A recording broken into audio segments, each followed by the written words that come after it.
প্রিয় চতুর্থ শ্রেণীর ছাত্রছাত্রীরা, আর মাত্র কয়েকদিন পর তোমাদের সেকেন্ড ইউনিট টেস্ট পরীক্ষা।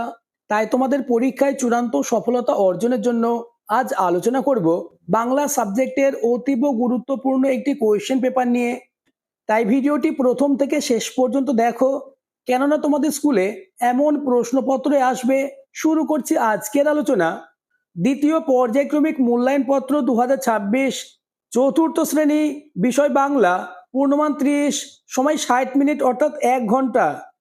প্রথমে তোমাদের নিজেদের নাম, বিভাগ এবং রোল নাম্বার লিখতে হবে।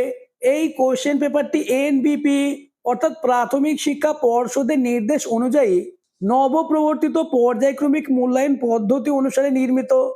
তাই প্রতিটি প্রশ্নের উত্তর পরীক্ষার আগে মুখস্থ করে নাও, তাহলে বাংলা সাবজেক্টে 30-এ 30 হবে তোমার হাতের মুঠোয়। দাগ নম্বর 1, সঠিক উত্তরের মাথায় টিক চিহ্ন দাও। প্রশ্নের মান 3।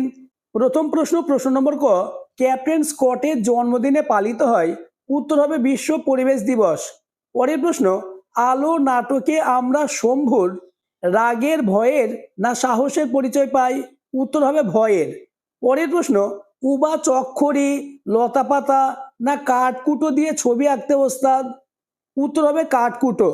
নেক্সট, প্রশ্ন নম্বর ঘ, লক্ষ্মী মেয়েটি ধলেশ্বরী, ইছামতি না দামোদর। উত্তর হবে ইছামতি। পরের প্রশ্ন, দূরের পাল্লা কবিতাটির কবির নাম সত্যেন্দ্রনাথ দত্ত, রবীন্দ্রনাথ ঠাকুর না জসিম উদ্দিন।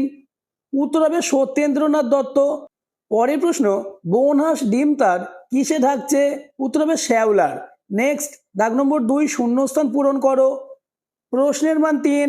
প্রথম কোশ্চেন, নৌকোয় এগিয়ে চলে ড্যাশ করে। উত্তর তরতর করে।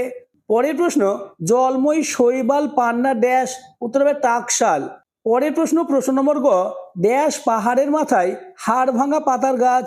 উত্তর হবে শুষ্নি। পরের প্রশ্ন, প্রশ্ন নম্বর ঘ, পূর্ণিমার রাতে ড্যাশ নদীতে ডলফিন দেখাও তো ভাগ্যের কথা। উত্তর হবে আমাজন নদীতে।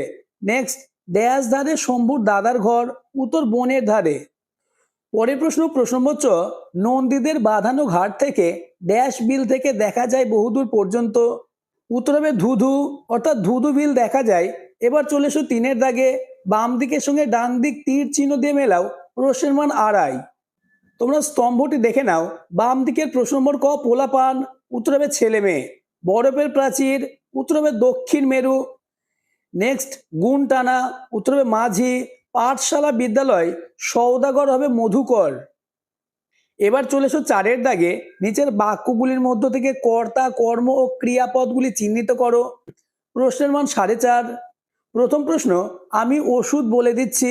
এই বাক্যে কর্তা হচ্ছে আমি, ওষুধ হচ্ছে কর্ম এবং বলে দিচ্ছে হচ্ছে ক্রিয়া। পরের প্রশ্ন, প্রশ্ন নম্বর খ, দাদুকে আমি ভালো করে তুলব। এই বাক্যে আমি হচ্ছে কর্তা, দাদুকে ভালো করে এটা হচ্ছে কর্ম এবং তুলব হচ্ছে ক্রিয়া। নেক্সট, সূর্যি ডুবে গেছে কতক্ষণ। এই বাক্যে সূর্যি হচ্ছে কর্তা এবং ক্রিয়া হচ্ছে ঢুকে গেছে, কোনো কর্ম নেই। এবার চলে এসো 5-এর দাগে, সন্ধি বিচ্ছেদ করো। প্রশ্নের মান 2। প্রথম প্রশ্ন, জগদীশ। সন্ধি বিচ্ছেদ করলে হবে জগৎ যোগ ইস। নেক্সট, বিদ্যালয়। বিদ্যালয়ে সন্ধি বিচ্ছেদ করলে হবে বিদ্যা যোগ আলয়। এবার চলে এসো 6-এর দাগে, লিঙ্গ পরিবর্তন করো। 2 গুণ 1 সমান 2। প্রথম প্রশ্ন, ভ্রাতা। লিঙ্গ পরিবর্তন করলে হবে ভগিনী। নেক্সট, প্রতিবেশী। উত্তর হবে প্রতিবেশিনী। পরবর্তী প্রশ্নগুলি আলোচনার আগে যারা এখনো আমার চ্যানেলটিকে সাবস্ক্রাইব করোনি, এক্ষুনি চ্যানেলটিকে সাবস্ক্রাইব করে দাও এবং ভিডিওটি তোমার বন্ধুদের মধ্যে শেয়ার করে দাও। নেক্সট, দাগ নম্বর 8, শব্দার্থ লেখো। প্রথম প্রশ্ন, টম বয়। উত্তর হবে ডান পিঠে বা দুরন্ত প্রকৃতির মেয়ে। পরের প্রশ্ন, প্রশ্ন নম্বর খ, নাউরি। উত্তরটি দেখে নাও। পূর্ববঙ্গের কোনো বধূর নদীপথে বাপের বাড়ি যাত্রাকে নাউরি বলা হয়। নেক্সট, দাগ নম্বর 9, বিপরীত শব্দ লেখো। প্রশ্নের মান 1। প্রথম প্রশ্ন, নবীন, এর বিপরীত প্রবীণ। পরাজয়, এর বিপরীত হচ্ছে বিজয়। এবার চলে এসো 10-এর দাগে, নিচের প্রশ্নগুলির উত্তর দাও। প্রশ্নের মান 9। প্রথম প্রশ্ন, আমাজনের জঙ্গলে কাকে জলের দেবতা বলা হয়েছে। উত্তর হবে বোতকে, অর্থাৎ আমাজনের জঙ্গলে বোতকে জলের দেবতা বলা হয়। পরের প্রশ্ন, সত্যি চাও কবিতাটি কার লেখা। উত্তর নরেশ গুহ। নেক্সট, প্রশ্ন নম্বর গ, ছন্দের জাদুকর কাকে বলা হয়। উত্তর সত্যেন্দ্রনাথ দত্তকে। পরের প্রশ্ন, প্রশ্ন নম্বর ঘ, একটি খ্যাপা নদীর নাম লেখো। উত্তর ধলেশ্বরী। পরের প্রশ্ন, স্কট তৃতীয় অভিযান কত সালে শুরু করেন? উত্তর হবে 1910 সালে জুন মাসে স্কট তৃতীয় অভিযান শুরু করেন। নেক্সট এবং আজকের আলোচনার লাস্ট প্রশ্ন, প্রশ্ন নম্বর আমাদের দলটা চললো মেজো পিসিমার বাড়ির দিকে। মেজো পিসিমার বাড়ি কোন গ্রামে? উত্তর, মেজো পিসিমার বাড়ি হলো চন্দ্রহার। আজকের আলোচনা এই পর্যন্ত।